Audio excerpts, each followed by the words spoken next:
Boa noite, meus amigos. Estamos aqui de volta. Como sempre, começamos invocando a Santíssima Virgem Maria e o Santo Padre Pio de Pietrelcina, para que roguem a Deus que nenhuma injustiça se cometa neste programa. Quero lembrar a vocês que de 7 a 12 de maio eu vou proferir aqui em Colonial Heights, Virgínia, o curso Conhecimento e Moralidade, cujo programa está no meu site www.olarodecarvalho.org. Informações e inscrições com o misterioso Sr. Eduí, pelo telefone 041-9974-4443. Não dou os demais telefones porque esqueci de anotar e não tenho na memória. Mas esse aqui resolve o problema. 9974-4443. Então, antes de tudo eu queria ler aqui para vocês um artiguinho que eu acabo de mandar para o Diário do Comércio, sob o título de Zelo Psicótico. Para vocês terem uma ideia assim, comparada do que acontece nos Estados Unidos e no Brasil. Ninguém no mundo segue as palavras de ordem da esquerda americana com a fidelidade e a constância servil da mídia brasileira. Não há falsidade, não há camuflagem, não há patifaria que, vinda do New York Times, da CNN, do Partido Democrata, do Occupy Wall Street ou diretamente dos escritórios de Jorge Soros, ela não repita ampliada e multiplicada com um zelo psicótico que, no local de origem, daria na vista e suscitaria dos próprios interessados um pedido de moderação. É que lá quer dizer aqui nos Estados Unidos, né? Mesmo os mais extremados propagadores de ficções politicamente rentáveis sabem que não podem passar de um certo limite, sem ser desmascarados e às vezes ter de pedir desculpas pelo vexame. No Brasil, o campo é livre. Jornais, revistas e TV podem mentir à vontade, sabendo que o troco, se vier, não passará de uns gemidos esboçados por 3 ou 4 colunistas de direita, tão temíveis quanto um pum entre os canhões de Stalingrado, entre os quais este que vos falo. Você vê que eu não considero que eu tenha mais influência na hora das coisas do que um pum teria na Batalha de Stalingrado. Nenhum órgão da grande mídia americana conseguiu esconder que um repórter da NBC havia maquiado a gravação da conversa entre George Zimmerman e a polícia para fazer parecer que o inspetor de quarteirão havia atirado em Trayvon Martin por puro racismo. Também nenhum se recusou a publicar, quando apareceram, o vídeo e as fotos em que a cabeça do autor dos disparos mostrava manchas de sangue na parte de trás, minutos depois do ocorrido, provando que ele dissera a verdade ao alegar que Martin, maior e mais forte, tentara lhe esmigalhar o crânio, batendo repetidamente na quina da calçada. No artigo eu dou todos os links para essas coisas aqui, agora que não tem links de 4 linhas aqui, não vou ler agora. No Brasil, o Globo, ao noticiar a libertação de Zimmerman, suprime esses 2 fatos, apegando-se com desespero fanático à lenda urbana do crime racista, posta em circulação com base na fraude pela qual o engraçadinho da NBC já foi investigado e desmascarado. Quer dizer, a própria NBC confessou. Se bem que a estação procura ainda desculpá-lo, dizendo que ele fez a coisa por engano, sem intenção de manipular a opinião pública. É evidente que o cara vai perder emprego de qualquer maneira. O Globo, quer dizer, o cara já foi demitido por causa de ter feito isso, né? A NBC só não quis meter um processo criminal nele, então ela falou, não, ele fez por engano, foi coitado, não tem experiência, é burrice, etc, etc. O Globo mente da maneira mais despudorada ao dizer que Zimmerman, ao ver Trayvon Martin, aspas, considerou-o suspeito e atirou, fecha aspas, como se nada tivesse acontecido entre esses 2 momentos. Veja, aqui na conversa, eu vou lembrar para vocês o negócio, né? A conversa do Zimmerman com o polícia foi o seguinte, olha, aqui tem um sujeito suspeito. Daí o polícia pergunta, ele é preto ou é branco? E o Zimmerman responde, acho que é preto. Acho que é preto porque ele não estava vendo porque estava com capuz. O cara da NBC cortou e ficou assim, aqui tem um sujeito suspeito, ele é preto. Pronto, virou um crime racista e criou esse bafafá enorme. O jornal noticia que Zimmermann está sendo processado por assassinato em segundo grau, isso é, homicídio não intencional. Mas não consente sequer em esclarecer os leitores que o próprio conteúdo da acusação já exclui in limine a hipótese de crime racista, a qual nem mesmo a promotoria ávida dos aplausos da esquerda conseguia engolir. Quer dizer, se for um homicídio não intencional, como é que pode ser racista? Porque você não teve intenção nenhuma, muito menos intenção racista. Então, isso quer dizer, a promotoria já deu ao Zimmermann uma acusação que já, vamos dizer, elimina a possibilidade de crime racista. Isso aí não se discute mais, acabou. Né?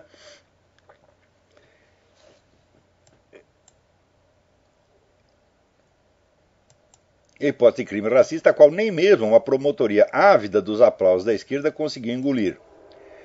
Com recursos financeiros ilimitados e o estímulo da própria presidência da República, que fez do capuz de Trayvon um símbolo da candidatura Obama, a campanha histérica que se montou contra o acusado impingiu a metade da população à farsa do crime racista e transformou, da noite para o dia, um imigrante hispânico, pobre e sem aliados, em algo como um supremacista branco loiro e de olhos azuis, empenhado em varrer do planeta as raças inferiores. Nos Estados Unidos, a gritaria anti-Zimmermann sob os golpes dos fatos adversos já arrefeceu um bocado. Se depender de O Globo, ela continuará ecoando pelos séculos dos séculos. Quando digo que a credibilidade da grande mídia hoje em dia é zero, especialmente no Brasil, não vai nisso nenhum exagero, nenhuma figura de linguagem. No tempo em que existia jornalismo, ele era uma variante menor da ciência histórica, fazendo uso essencialmente dos mesmos instrumentos de pesquisa e critérios de julgamento do historiador profissional. Privilegiava os documentos de fonte primária e os testemunhos diretos, tratando as opiniões e reações emocionais, no máximo, como complementos interessantes. Agora, o inverso equivale. Uma das principais ocupações da mídia é suprimir documentos e testemunhos, encobrindo-os sob camadas e camadas de opiniões bem pensantes, jogos de cena, slogans e apelos irracionais ao sentimento das massas. Não é jornalismo, é show business, propaganda e engenharia comportamental. O que me pergunto é até quando o público consentirá em ser feito de palhaço num espetáculo em que é o palhaço quem paga o ingresso.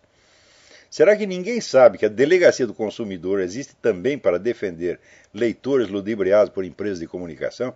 Essa é uma possibilidade que está aberta aí há anos. Existe a Delegacia do Consumidor e o sujeito que anuncia um produto e entrega outro está sujeito, tá certo, a ser processado na Delegacia do Consumidor. O que vocês estão esperando? Para fazer isso com a Folha, o Globo, o Estadão, tá certo? Os canais de televisão, tá certo? Se fizer isso, olha, quando chegar na 10ª queixa, eles vão mudar a orientação disso. Então, para vocês terem uma ideia, quando eu falei esse negócio dos documentos primários, fontes primárias, olha, eu quando comecei a trabalhar no jornalismo ainda tinha essa norma. Você, olha, primeiro, o que você coloca o que é baseado em documento. Se não tem documento, então um testemunho direto. Agora, a opinião, o que você achou, gostou, não gostou, eu falo, bom, isso aí é o complemento. Né? Então, vocês podem procurar os manuais de jornalismo. Né? Você tinha até uma norma, a norma foi formalizada no Jornal do Brasil, aliás, por iniciativa do Alberto Dines, que aprendeu umas técnicas do jornalismo americano e as introduziu no jornalismo brasileiro. O Jornal do Brasil ainda nos anos 50, 60. Né? Então, tem um negócio que chama lead. Lead é o que vem na frente, né? Lead é a palavra americana, de onde sai a palavra liderar, quer dizer, o que vem na frente. Então, o líder é constituído de 5 linhas. Podia ter 6 ou podia ter 4, mas o ideal era ter exatamente 5. Em que você dá a essência do fato. O sublíder em 3 linhas, tá certo? No qual você dá algum detalhe que seja importante para ressaltar, vamos dizer, o sentido, tá certo? Ou o sentido ou a fonte do fato. Daí você coloca o intertítulo e vai colocando os vários detalhes, vai empilhando a coisa, indo, então, do detalhe mais material para... Peraí, meus cachorros estão fazendo um barulheiro infernal. Dá para prender lá dentro? Os bichos ficam soltos aí, daí vem um esquilo, vem um rato, vem um coelho, fica um doido. E quando tá passando uma senhora lá com uma cachorrinha, pronto, tá explicado a histeria dos bichos. Né?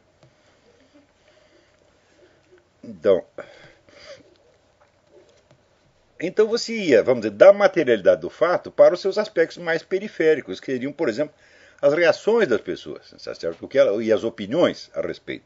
Mas a opinião vinha em último. Agora, vocês viram que ao longo de todos os 16 anos em que houve a ocultação do Foro de São Paulo, quando começou a vazar alguma coisa e dar um bafafá, as opiniões vinham, não só vinham em primeiro lugar, como elas se substituíam aos fatos. Vocês podem ter lido até opiniões sobre o Foro de São Paulo, no Globo, na Folha, no Estadão, sem jamais uma menção aos documentos e aos próprios fatos do Foro de São Paulo.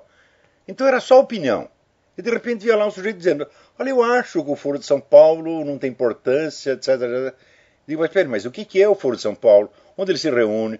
O que aconteceu? Nada. 000. Era só opinião, não tinha o fato. E isto durante 16 anos, gente. Tá? Então você vai dizer que isso é uma coincidência? Isso foi um erro cometido por um jornal? Não. Isso é orientação geral. Então esse negócio de mídia virou uma coisa terrível. Então eu recomendo até a vocês, para aqueles que leem francês, esse livro aqui, Elisabeth Lévy, Le Maître Censeur. É um jogo de palavras que ela está fazendo, porque existe a palavra, né, Maître Penseur, né, mestres de pensamento. Então ela mudou para Maître Censeur, os mestres censores. E ela é uma jornalista que trabalha na revista Marianne, é uma revista uma colunista de muito sucesso na França.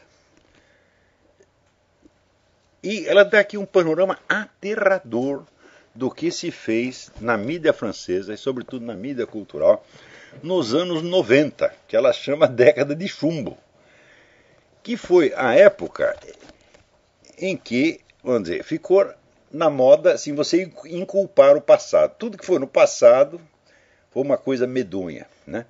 É a Inquisição, é o Holocausto, etc. Como se nada mais tivesse, a nossa época fosse assim, vamos dizer, de uma elevação moral fora do comum, né? Como se não tivesse genocídios acontecendo agora mesmo no Sudão e em outro lugar. E segundo, essa coisa de você transformar em questão jurídico-policial meras questões de costumes, tá certo? Quer dizer, a criminalização de certos costumes. Não pode dizer certas palavras, não pode fumar, não pode fazer isso, não pode fazer aquilo. Tudo antes era uma coisa que dependia de códigos de polidez, né? Por exemplo, todo mundo sabia que tem certas casas, você entrava na casa de um sujeito que é testemunho de Jeová, você não ia fumar na casa dele, né? Porque a casa é dele, pô. Motorista de táxi, você entrava num táxi, você perguntava pro cara: posso fumar aqui? Se o cara era fumante ou era adepto, deixava. Se ele dissesse não, não tinha jeito. E se você fumasse contra a vontade dele, aí sim ele podia recorrer à autoridade policial por ter sido desrespeitado no seu direito de propriedade, né? Então todas essas coisas foram passando para a esfera policial. E isso, a mídia forçando para isso aí, né? E então começaram certas modas, por exemplo, a inculpação genérica. E ela acusa aqui, então, né, um dos chamados nouveaux filósofos, novos filósofos que apareceram na época, eu não lembro qual deles, foi o Bernard-Henri Lévy ou André Glucksmann, que ele escreveu um livro sobre a França na Segunda Guerra, mostrando assim que o petanismo, o movimento em apoio do Marechal Pétain, que era o governante da França sob a ocupação, não foi um fenômeno marginal, mas todo mundo era adepto do Pétain, né? Então, isso é o que ele dizia. Então, ele disse: olha, essa imagem da França como um país que resistiu bravamente ao nazismo é tudo errado, porque aqui era todo mundo nazista, né? Bom, imediatamente isso suscitou a seguinte reação. Todos os jornalistas começaram a dizer que ele tinha razão. Por quê? Para mostrar que eles eram exceções. Então, assim, o país inteiro tem culpa, menos nós. Por quê? Porque nós estamos acusando o país. Então, esse negócio de você se limpar numa acusação genérica que virou praticamente uma norma de redação em todos os jornais, começa então, ela documenta como veio acontecendo isso na França como isso nos anos 90 se implantou na França de uma maneira total, geral e sistemática. Né? E quer dizer, a absoluta impossibilidade do debate de ideias nessas condições. Porque você, na França tem leis que punem o sujeito se ele disser certas coisas na casa dele. Hã? Você falar mal de gaysismo na sua casa, você pode ser preso. Se alguém, né, sei lá, sua mulher tá brava com você, vai lá, conta, olha, ele disse tal coisa em casa. Você tá ferrado. Tá certo? Também existe uma lei que foi de inspiração francesa, mas se implantou no Canadá. Você acusa um sujeito de uma coisa que ele fez. Por exemplo, eu acuso o seu Zé Dirceu de ser o chefe do mensalão.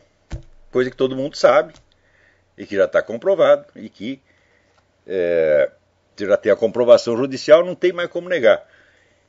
Ele alega que ele se sentiu ofendido e ele me põe na cadeia.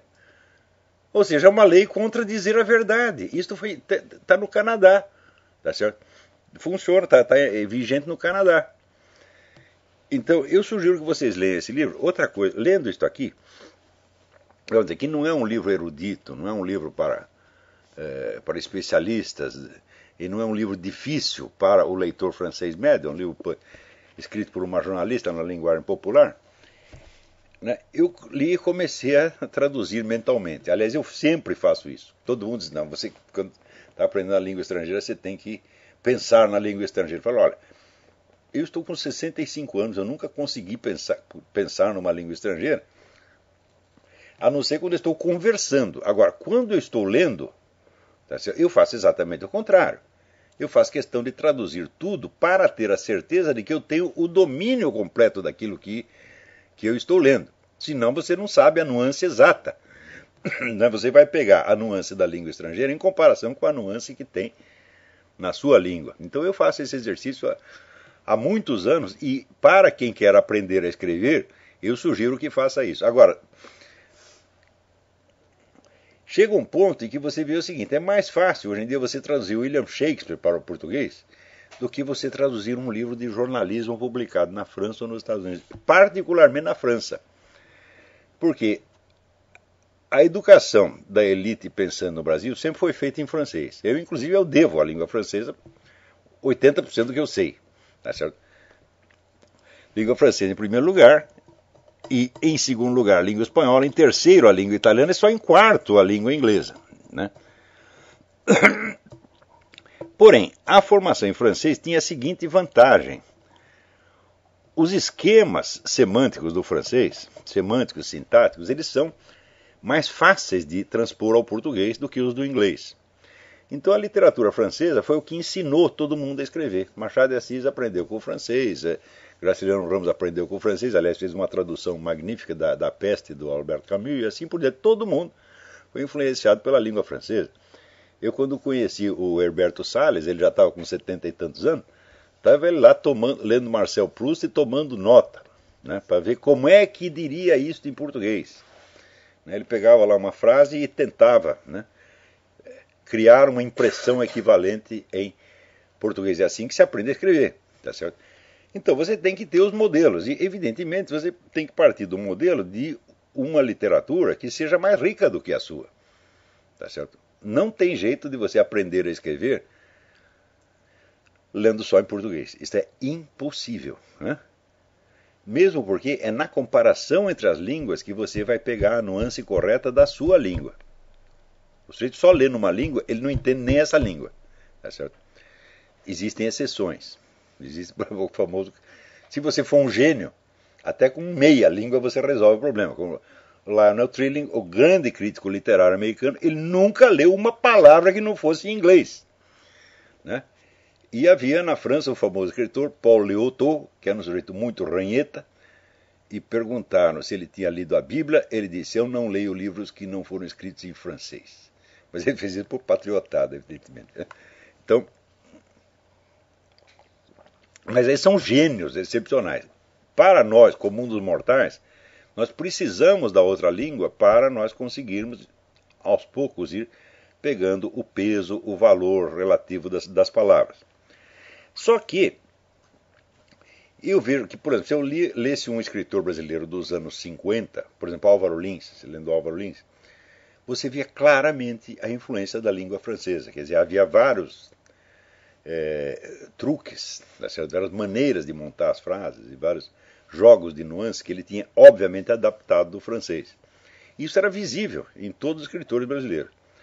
Acontece que a partir dos anos 70, 80, todo mundo começou só a ler inglês e não ler mais francês. E os esquemas do inglês não se adaptam ao português de jeito nenhum. Eles são muito esquisitos. Então, a hora que você lê gente que, vamos dizer, aprendeu a escrever, aprendeu a pensar em inglês, eu digo que essas pessoas nunca vão aprender a falar em português. Vão escrever cada vez pior. E outra coisa, quando você adapta o esquema do francês, ele soa natural em português, por serem línguas da mesma origem. Tá certo? Agora, o inglês se originou de uma mistura quase impossível, que você tinha então a língua local, né, o inglês antigo, que era uma língua de analfabetos, e os caras foram aprender a escrever em latim. Então usavam a gramática latina, a qual não se adaptava à sua língua. Então, você tem uma multidão de incoerências na língua inglesa, que é um negócio assim absolutamente alucinante, né? Então, até o som das palavras. Aqui tem palavras que podem soar de 5, 6, 7 maneiras diferentes, tá certo? E você nunca sabe, tá certo? E você ouve uma pessoa falando de um jeito, outra falando do outro completamente diferente, e não é questão de grau de cultura, pessoas igualmente cultas, tá certo?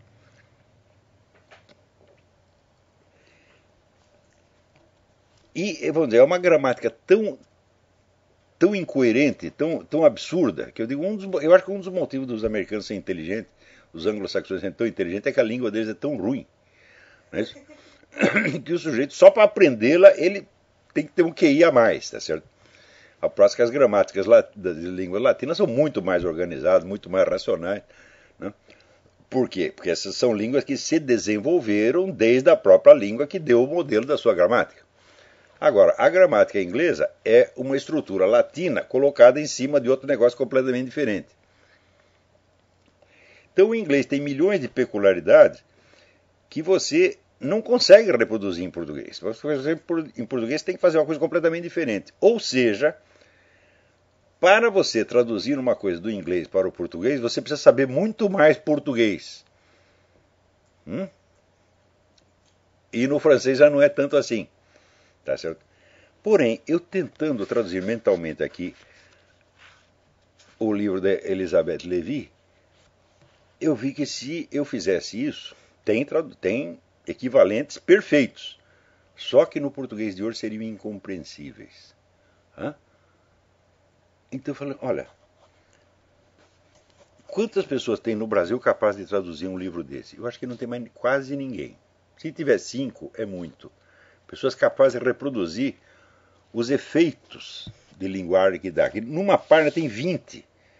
Tá certo? Coisas de uma riqueza extraordinária e que não são coisas de literatura. Isso aqui não é nenhum Marcel Proust, tá entendendo?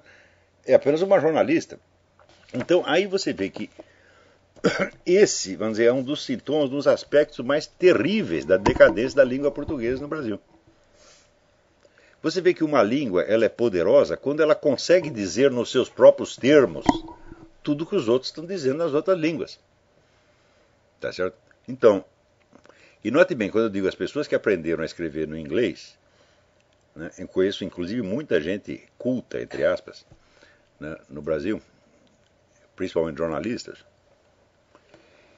que não é que eles aprenderam o português e depois se enriqueceram com o inglês. Não, eles aprenderam diretamente no inglês. Ou seja, começaram a ler livros em inglês antes de ter domínio da sua própria língua. Então escreve tudo americanizado sem saber que é americanizado, porque não tem outro modelo. Tá certo? Isso destruiu a nossa língua. Então, minha gente, eu não sei se a língua francesa ainda se ensina nos ginásios, mas se tirar o francês do ginásio é uma desgraça. Tá certo?